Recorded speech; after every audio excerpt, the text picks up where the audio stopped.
ఓం శ్రీ గురుభ్యో నమ. ఓం శ్రీ కాలభైరవాయ నమ. నా తల్లులకు, నా చెల్లెమలకు, నా సోదరులకు శ్రీ కాలభైరవ స్వామి వారి యొక్క సంపూర్ణ ఆశీస్సులు. రేపు అత్యంత ముఖ్యమైనటువంటి పర్వదినం జనవరి 3, 2025 శనివారం పుష్య పూర్ణిమ. శనివారం పుష్య పూర్ణిమతో కలిసి ఉన్న ఎడల ఆ కలయికకు బహోన్నతమైనటువంటి ప్రాధాన్యత ఇవ్వబడింది మంత్రశాస్త్రంలో.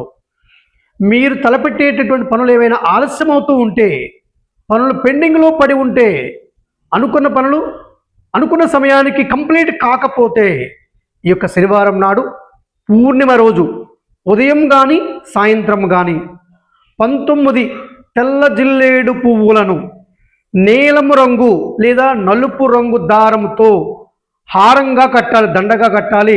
ఈ యొక్క స్వామివారి యొక్క మంత్రం జపం చేస్తూ, ఈ మంత్రము ఓం హ్రీం వం వటుకాయ అపదుద్ధారణాయ కురుకురు వటుకాయ వం హ్రీం ఓం మమ రక్ష రక్ష అంటూ ఈ యొక్క దండను తయారు చేసి దగ్గరలో ఉండేటటువంటి కాలభైరవ స్వామివారి క్షేత్రంలో మీరే స్వయంగా మీ స్వహస్తాలతో స్వామివారి మెడలో అలంకరణ చేయండి.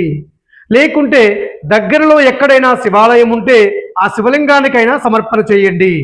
ఒకవేళ మీరు స్వయంగా వేసుకునే అవకాశం లేకుంటే నందీశ్వరునికైనా సరే మీరు మీ స్వహస్తాలతో సమర్పణ చేయండి. ఈ యొక్క మహామంత్రం జపం చేస్తూ ఈ ప్రక్రియను ఉదయం కానీ సాయంత్రం కానీ చేయవచ్చు.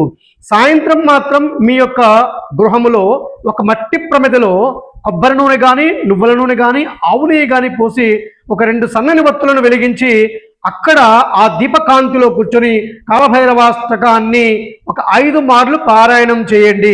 అక్కడ మీరు సంకల్పం చేసుకోండి, ప్రతి పని కూడా వేగవంతం కావాలి, నా అభీష్టం సిద్ధించాలని స్వామివారిని మీరు వేడుకోండి. ఈ విధంగా మీ గృహంలో కాలభైరవాష్టకం పారాయణం చేయండి. అలాగే స్వామివారి క్షేత్రాన్ని దర్శించండి. ఈ యొక్క మహాపర్వదినాన